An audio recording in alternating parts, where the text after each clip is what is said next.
Hello दोस्तों, UPSC ज्ञान दैनिक के इस बेस्ट प्लेटफॉर्म पर आप सभी का स्वागत और अभिनंदन है। आप सभी के बीच में मैं नेहा। जैसे कि मैंने बताया था कि अगर आपने आंसर की मिला ली है, आप सभी लोगों ने मिला रखी होगी और मिलाने के बाद अगर आपके 85 प्लस क्वेश्चन बन रहे हैं, ठीक है ना? 85 प्लस क्वेश्चन बन रहे हैं, तो आप सभी लोग मेंस की तैयारी के लिए लग जाइए।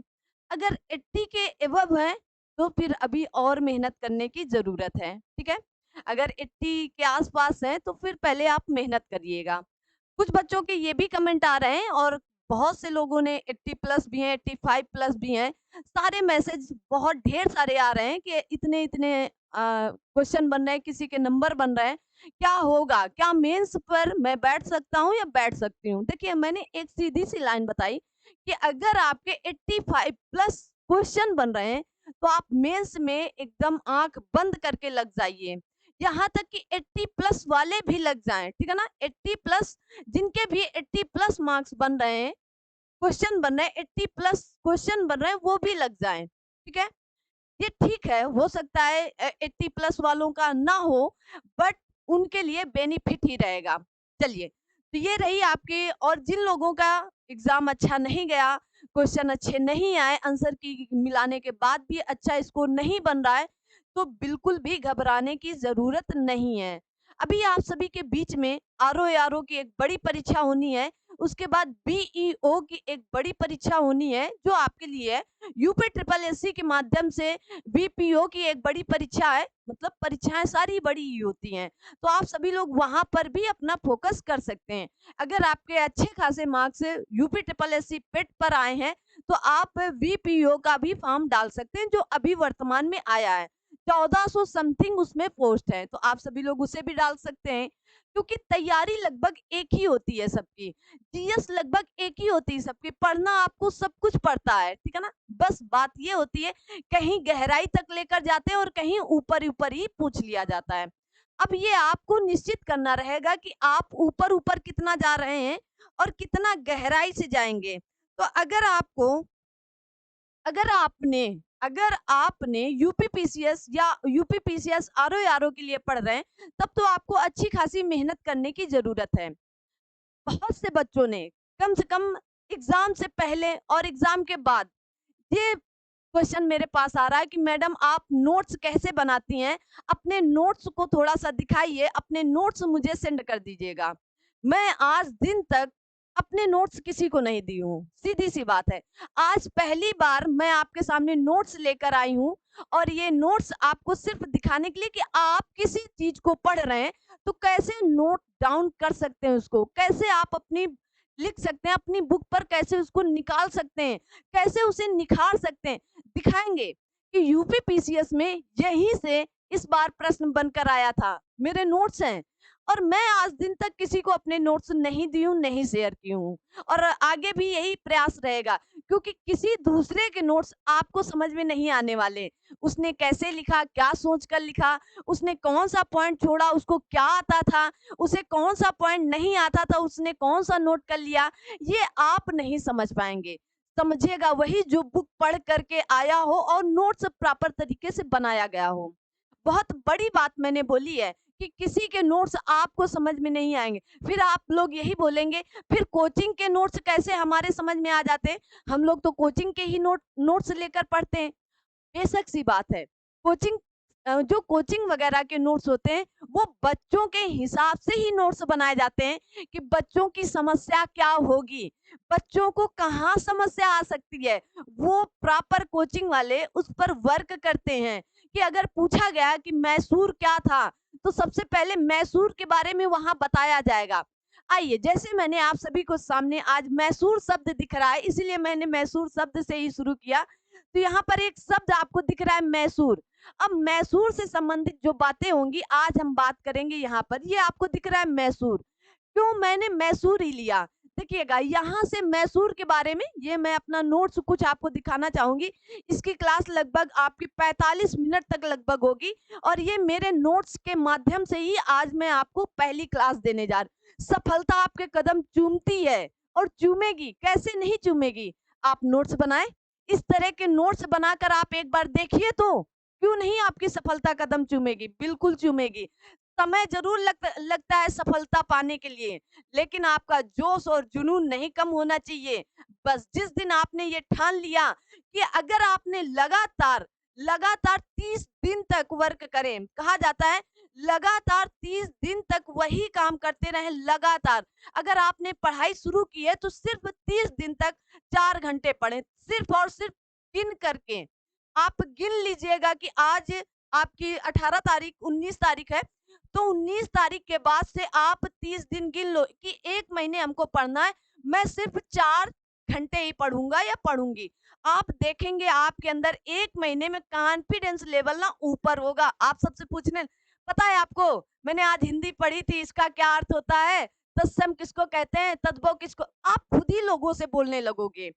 आपके विचार मतलब सकारात्मक जाने लगेंगे कि मुझे आने लगा और वही काम अगर आप 30 दिन की बजाय 90 दिन तक कर दें, तो ये मान के चलिएगा कि आप सफलता की एक-एक सीढ़ियाँ चढ़ना शुरू कर देते हैं। आइए शुरू करते हैं मैसूर को।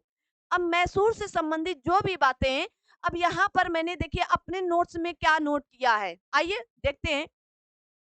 तो यहाँ पर कहा गया है कि 1565 में तालीकोटा युद्ध के बाद विजयनगर साम्राज्य आपके बीच में मैं विजयनगर साम्राज्य बहुत बेहतरीन तरीके से लाने वाली हूँ और बहुत ही जल्द लाने वाली हूँ। वहां से अक्सर प्रश्न पूछे जाते हैं। तो विजयनगर साम्राज्य का अंत हो गया कब? तालीकोटा के युद्ध में। अब तालीकोटा के युद्ध में कब हुआ था तालीकोटा का युद्ध? तो आप कहेंगे 1565 में हुआ था। कब हुआ था? ये प्रश्न पूछा जाता है। तालीकोट पहली लाइन से 2 प्रश्न मिले। विजयनगर साम्राज्य का पतन कब हुआ या अंत कब हुआ? तो 1565 में। किस युद्ध के दौरान? तालीकोटा के युद्ध के दौरान। इसके बाद क्या हुआ? इसके बाद जिन स्वतंत्र राजाओं का उदय हुआ उनमें मैसूर प्रमुख था। कौन था?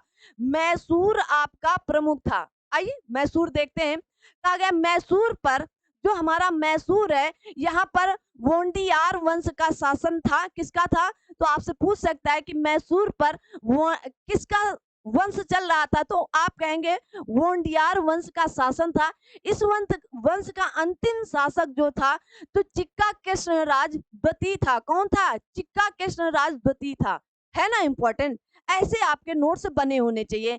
इस समय राजा की वास्तविक शक्ति 2 भाइयों किसके पास? 2 भाइयों के पास देवराज प्रमुख सेनापति था और नंदराज आपका वहां का क्या था? तो राजस्व एवं वित्त नियंत्रक था। तो 2 भाई थे। कौन-कौन? तो एक देवराज था और एक नंदराज था, उनके हाथों में थी। उसके बाद कहा गया इसी नंदराज ने सर्वप्रथम मैसूर के प्रशासन में हैदर अली को शामिल किया था। आगे आने वाले समय पर आपसे ये प्रश्न बन सकता है कि हैदर अली को मैसूर में किसने शामिल किया? तो नंदराज ने शामिल किया गया। किसने? नंदराज ने शामिल किया। देवराज ने शामिल नहीं किया था, नंदराज ने। अब आपको इतने पैराग्राफ में जितने इंपॉर्टेंट पॉइंट है मैंने लगा दिया। एग्जाम हॉल में जाने से पहले आप इसी तरह रिवीजन करके जा सकते हैं। आइए अब हैदर अली के बारे में जानते हैं। आई होप कि आप सभी लोगों को बहुत अच्छे से दिख रहा होगा। अब हम हैदर अली के बारे में जानेंगे, ठीक है ना। हैदर अली कौन थे? तो हैदर अली जो थे इनका जन्म 1727 ईस्वी में, वह एक क्या थे? घुड़सवार थे। 1727 ईस्वी में हुआ था। हैदर अली के वंशज मक्का के कुरैश कबीले से संबंध रखते थे। अब पूछ सकता है कि हैदर अली किस कबीले से संबंध रखते थे? तो आप कहेंगे कुरैश कबीले से संबंध रखते थे। 1755 में हैदर अली डिंडीगुल का फौजदार बना। कब बना? 1755 में। कहाँ का? डिंडीगुल का। प्रश्न बन रहे हैं ना आपके बीच में। हैदर अली कहाँ? वहां का फौजदार बना। इस समय मैसूर की राजधानी श्रीरंगपट्टनम थी। अब मैसूर की राजधानी उतने समय क्या थी? तो श्रीरंगपट्टनम थी। समझ में आ रहा है ना? ऐसे नोट्स बनाइएगा, ठीक है ना।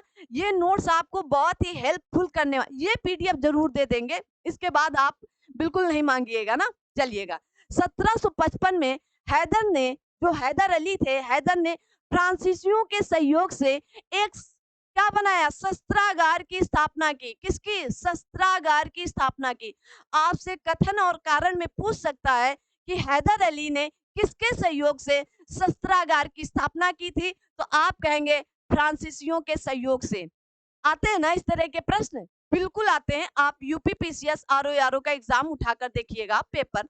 1761 ईस्वी तक हैदर अली के पास मैसूर की समस्त शक्ति केंद्रित हो चुकी थी या केंद्रित हो गई थी। तो 1761 तक आते आते हैदर अली के पास मैसूर की तमाम शक्तियां आ गई थी। तमाम शक्तियों का वही देखभाल करता था, ऐसे सीधे से समझ सकते हैं। 1761 से 63 के बीच में उसने क्या किया, तो आप कहेंगे होसकोट, सेरा, बेदनपुर और उसके बाद दोन बेलापुर आदि प्रमुख स्थानों तथा दक्षिण के पोलीगारों को जीत लिया। तो 1761 से 63 के बीच में इन राज्यों को आप याद कर सकते हो। इन स्थानों को इम्पोर्टेंट पर प्रमुख स्थानों को क्या किया, ओलीगरों को जीत लिया गया। किसके द्वारा? हैदर अली के द्वारा। कब? 1761 और 63 के मध्य। 1764, 66 और 71 में क्या हुआ, मराठाओं ने माधव राव के नेतृत्व में मैसूर पर आक्रमण किया गया तथा हैदर अली पराजित हुआ। तो हैदर अली किससे पराजित हुआ? तो आप कहेंगे मराठाओं के माधव राव के नेतृत्व में आई सेना के द्वारा पराजित हो गए। कौन? हैदर अली। कब? तो आप कहेंगे इन्होंने 3 बार आक्रमण किया था, 64 में, 66 में और 71 व 71 में किए थे। ठीक है, याद रखिएगा। 1772 में माधवराव की मृत्यु के पश्चात हैदर अली ने 1774-76 के बीच अपने खोए हुए प्रदेश पुनः जीत लिए तथा कृष्णा नदी और तुंगभद्रा घाटी के प्रमुख प्रदेश बेल्लारी, कुडवा, कूटी तथा करनूल इत्यादि प्रदेश भी प्राप्त कर लिए। अब देखिएगा, आपके बीच में मैंने सिर्फ अभी एक पेपर या एक पेज मैंने पढ़ाया है। आपको कितना इंपॉर्टेंट लगा आप देख सकते हैं। ऐसे आपको नोट्स बनाने हैं, ठीक है ना। ऐसे आप नोट्स बनाओगे तो आपको लगेगा, अगर आपको पीसीएस प्री में या आरओ प्री में अगर 90 प्लस मार्क्स लाने हैं तो आपको नोट्स हर क्लास के बनाने पड़ेंगे। क्योंकि जरूरी नहीं होता है टीचर हर एक चीज पढ़ा दे, बिल्कुल जरूरी नहीं होता है। कुछ चीजें आपकी बुक में होती हैं और हट जाती हैं टीचर के दिमाग से। वो होता है कि आप अगर पढ़ें तो उसको आप क्या करेंगे, नोट्स में ऐड कर लेंगे तुरंत। ठीक है, ये होता है। आगे चलते हैं। आगे कहा गया है प्रथम आंग्ल मैसूर युद्ध शुरू हो गया। अब प्रथम आंग्ल मैसूर युद्ध कब हुआ, तो आप कहेंगे 1767 से 69 के बीच में हुआ। बोलिए, ये प्रश्न नहीं आते हैं ऐसे। प्रथम आंग्ल मैसूर युद्ध कब हुआ? आता है, आप नोट्स बनाएं। ठीक है, हैदर अली ने अंग्रेजों को जवाब देने के लिए निजाम तथा मराठाओं से संधि कर ली थी। अब अंग्रेजों को जब जवाब देने की बात आई तो क्या किया, निजाम तथा मराठाओं से इन्होंने संधि कर ली। देखते, हैदर अली ने कर्नाटक पर 1767 में आक्रमण किया। हैदर अली और निजाम तिरुवनमलई संगम पर पराजित हो गए। क्या हुए? संगम पर ये पराजित हो गए भाई। ठीक है ना। अब जब पराजित हो गए तो निजाम ने हैदर अली का साथ छोड़ दिया तथा अंग्रेजों से मिल गए। भाई निजाम और मराठा और आपके जो हैदर अली थे, ये 3 थे। ठीक है ना। इनके साथ हैदर अली भी थे। लेकिन जब हैदर अली हार गया, हैदर अली क्या हुआ, हैदर अली और निजाम संगम पर पराजित हो गए तो क्या हुआ, निजाम ने हैदर अली का साथ छोड़ दिया तथा क्या किया गया, अंग्रेजों से मिल गए। ये होते हैं क्या, आपको पीठ पर वार करने वाले।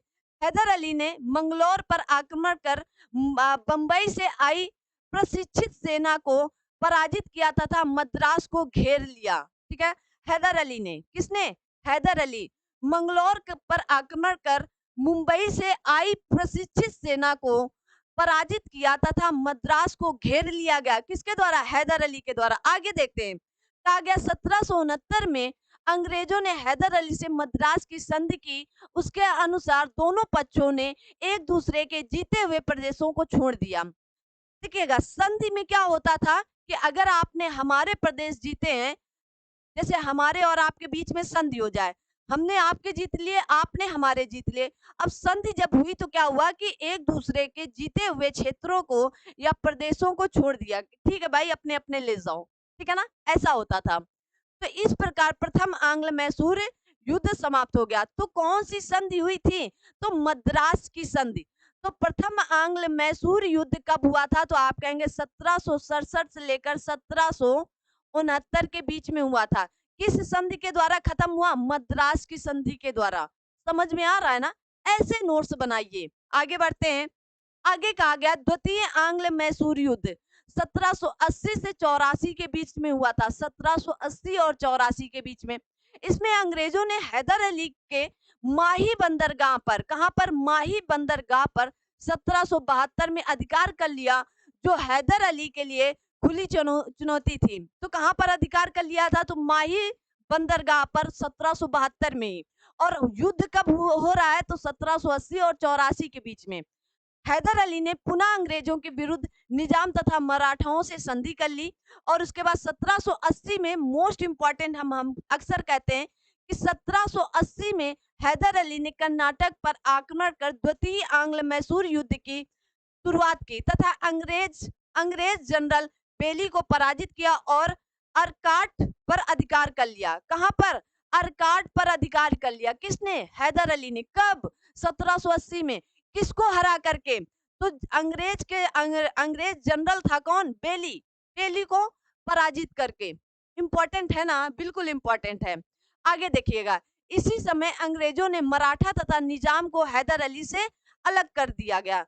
जो मराठा थे, इसी समय अंग्रेजों ने क्या किया? अंग्रेजों ने मराठा तथा निजाम को हैदर अली से अलग कर दिया। भाई फूट डाल दी।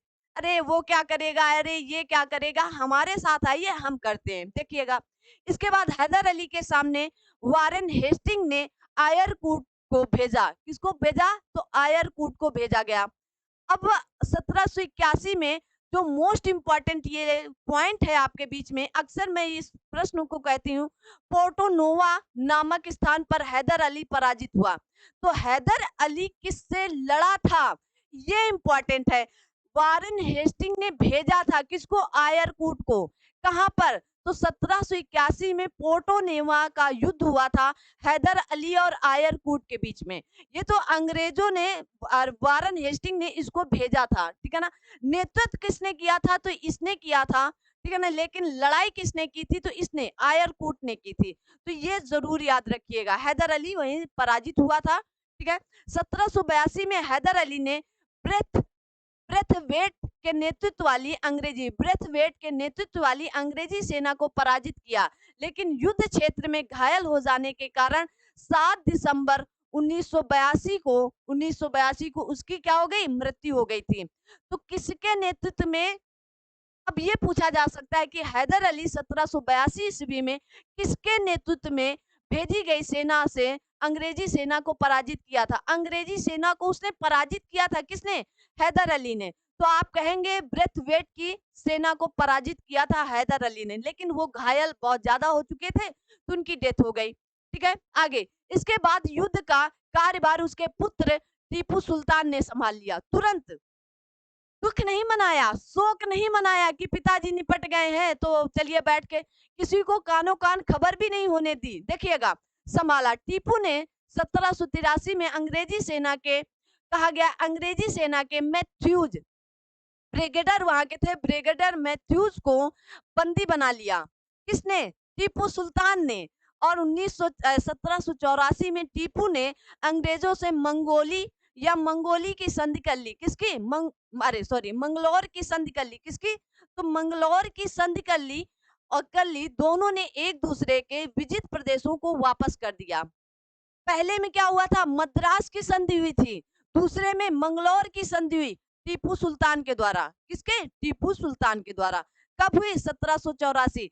तो प्रथम आंग्ल मैसूर युद्ध 1767 से 69 के बीच चला और द्वितीय आंग्ल मैसूर युद्ध आपका 1780 से 84 के बीच में चला।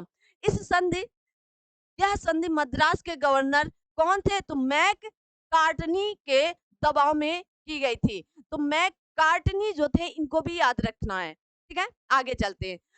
तृतीय आंग्ल मैसूर युद्ध कब हुआ? तो 90 से 92 में। कब? 1790 से 92 में। अब कौन आएगा भाई? हैदर अली तो निपट चुके थे। अब टीपू सुल्तान कारभार तो संभाल चुके थे दूसरे में, अब यहाँ पर भी वही संभालेंगे। तो 1789 में टीपू सुल्तान ने त्रावणकोर पर अधिकार कर लिया और 1790 में कॉर्नवालिस ने अंग्रेजों तथा निजामों के साथ मिलकर टीपू के विरुद्ध एक क्या संगठन बनाया। कौन सा संगठन था? तो आप कहेंगे विदलीत संगठन था। कौन सा संगठन था? तो आप कहेंगे विदलीत संगठन बनाया गया था।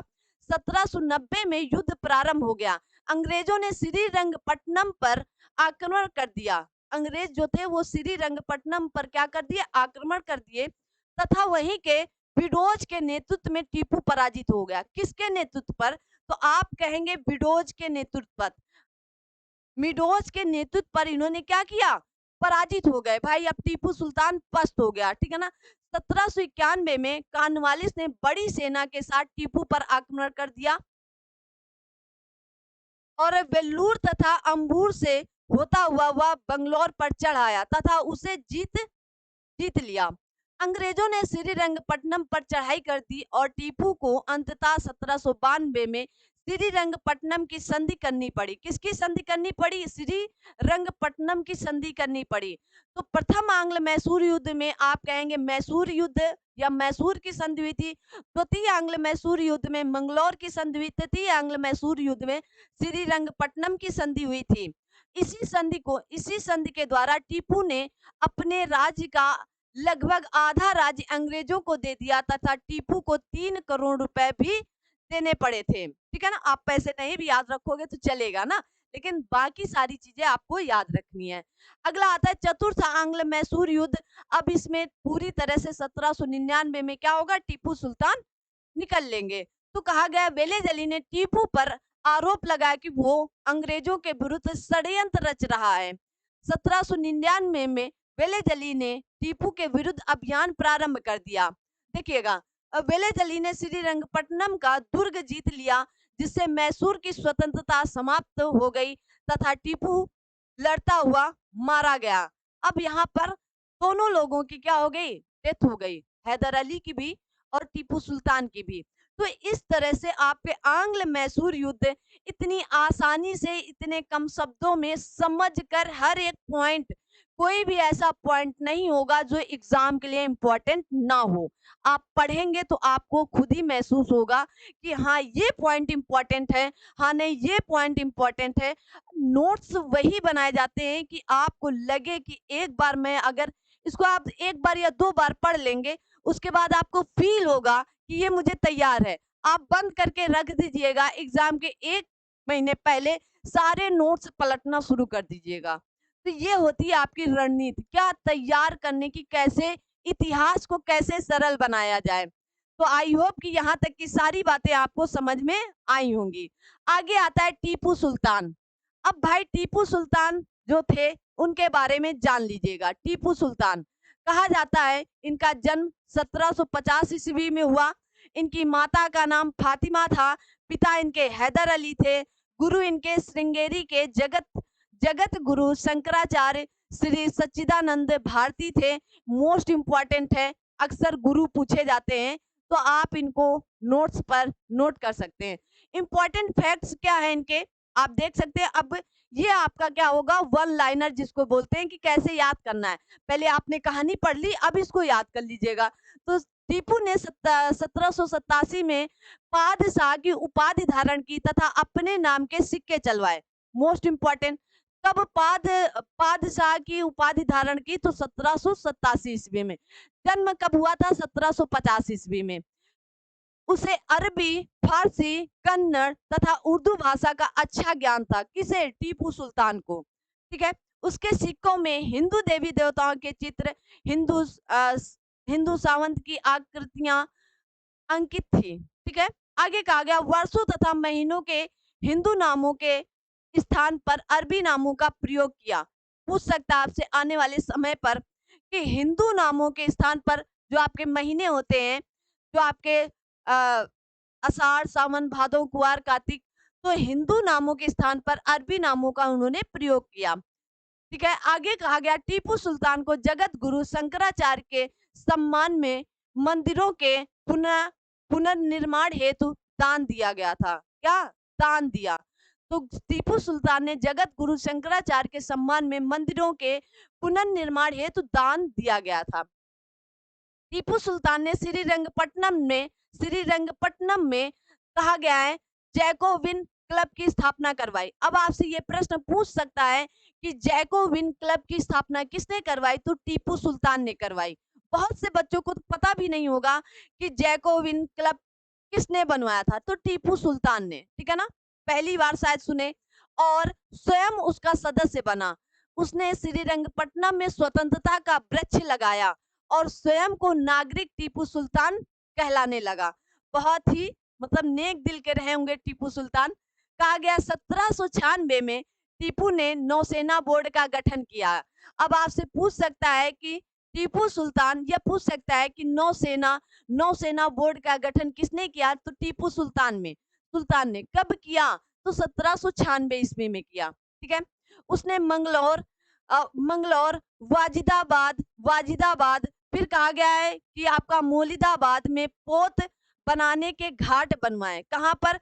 तो मंगलौर में, वाजिदाबाद में, मौलिदाबाद में पोत बनाने के घाट बनवाए, ठीक है ना। टीपू ने जमींदारी व्यवस्था को समाप्त कर रैयतवाड़ी व्यवस्था को प्रारंभ किया। अब जमींदारी व्यवस्था को इसने क्या किया? समाप्त कर दिया और रैयतवाड़ी व्यवस्था को इसने क्या किया? प्रारंभ कर दिया। आई होप कि यहाँ तक की सारी बातें आपको समझ में आ रही होंगी। आइए, टीपू सुल्तान का प्रशासनिक उपलब्धि। अब टीपू सुल्तान की प्रशासनिक उपलब्धि क्या थी? देखते हैं। कहा गया केंद्रीय प्रशासन में क्या क्या था? तो कहा गया है सभी मामलों में अंतिम निर्णय सुल्तान का ही होता था। किसका होता था? सुल्तान का। ये आपको सिर्फ इसलिए दिखाया और बताया जा रहा है ताकि आप भी अपने नोट्स इस तरह बना सकते हैं। अभी आपके आसपास कोई बड़ा एग्जाम नहीं नजर आ रहा है, आप नोट्स के माध्यम से कुछ चीजों के इंपॉर्टेंट नोट्स बनाते चलिएगा ताकि आने वाले एग्जाम पर आपको जैसे, क्योंकि आप पक्का अक्टूबर में एग्जाम होने वाला है आरओ का, ठीक है, तब तक के लिए आपके पास बहुत कुछ इकट्ठा हो चुका हो।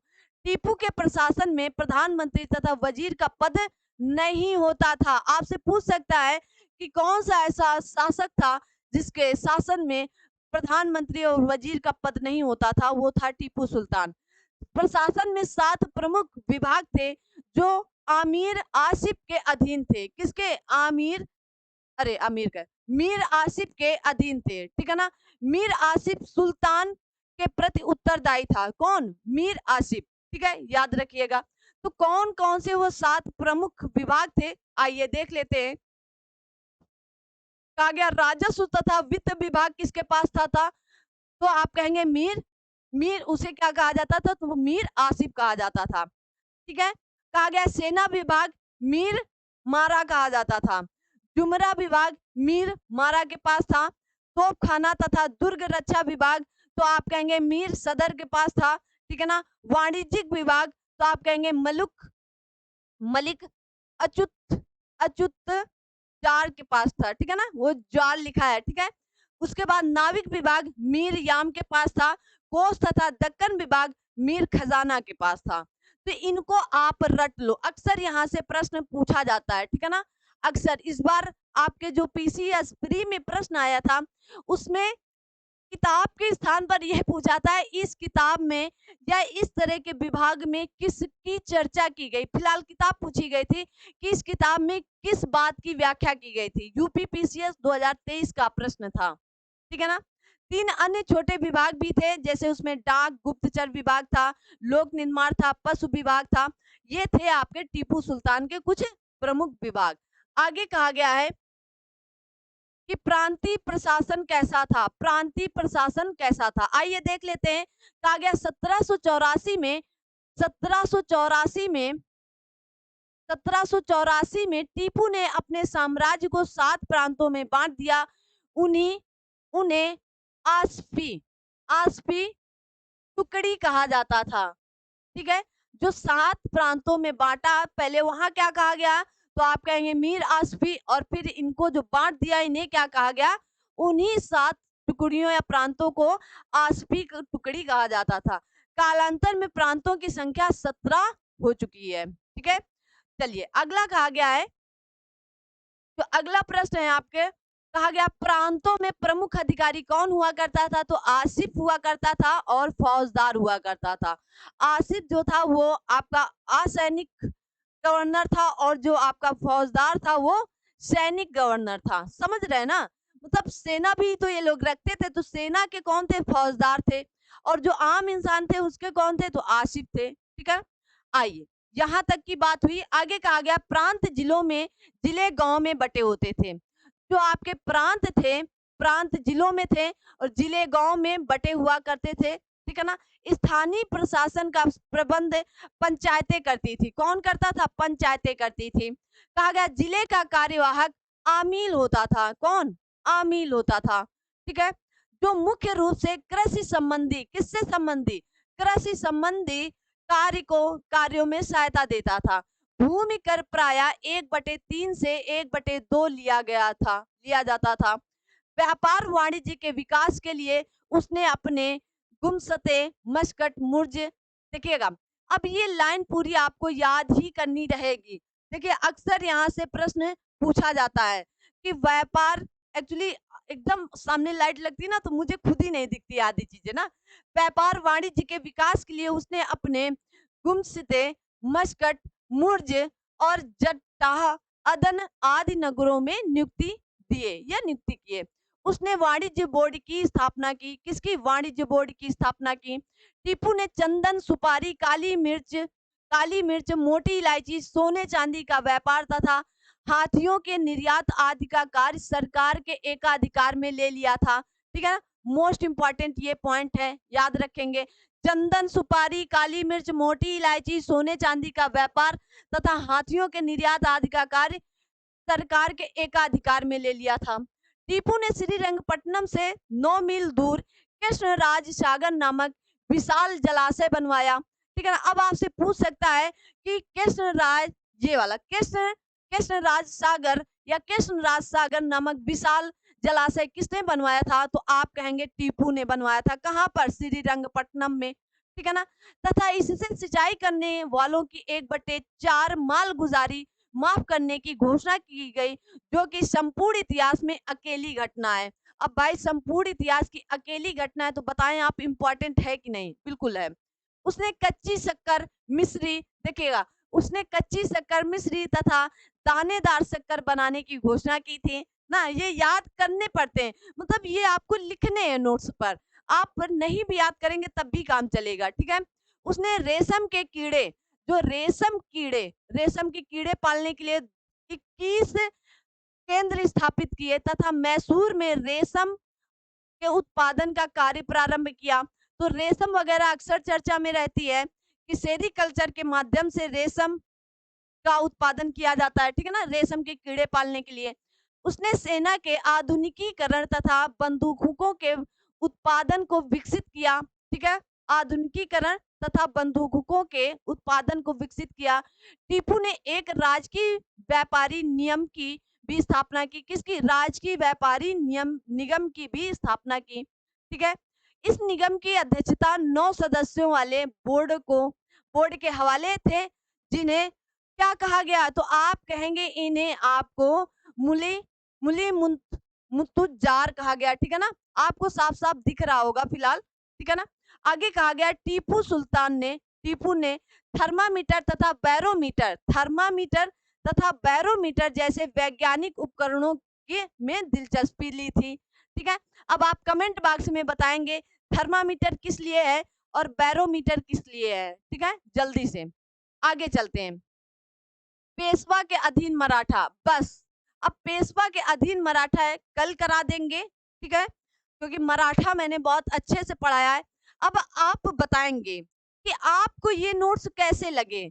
आप इन नोट्स से क्या ऐसे नोट्स बना करके सिलेक्शन नहीं लिया जा सकता? बिल्कुल लिया जा सकता है। ठीक है ना? ये नोट्स ऐसे हैं कि अगर आप एक बार रिवीजन करेंगे तो आपके पास न जाने कितनी ऐसी चीजें होंगी जो इकट्ठा हो जाएंगी। मैंने तो आपको सिर्फ दिखाया, मैंने तो आपको सिर्फ पढ़कर बताया। जब आप इन्हें स्वयं बनाएंगे, स्वयं इन पर उद्बार करेंगे, स्वयं इनको सर्च करेंगे, तो आपको कितना याद होगा, आपको कितना अच्छा लगेगा। इसी तरह आप नोट्स बनाइएगा। आज की क्लास यहीं तक रखते हैं और बताइएगा कमेंट बॉक्स में कमेंट करके कि ये आपको नोट्स कैसे लगे, और फिर अगली क्लास में हम और विस्तार से बताएँगे कि नोट्स को कैसे बनाएँ और कितने समय बनाएँ, कितना समय लगता है नोट्स बनाने में। तो इस इन सब पर बात करेंगे एक-एक करके, लेकिन अगली क्लास में। तब तक के लिए आप सभी लोग अपना ध्यान रखें, अपने साथ सभी अपनों का ध्यान रखें। Thank you so much. जय हिंद, जय भारत।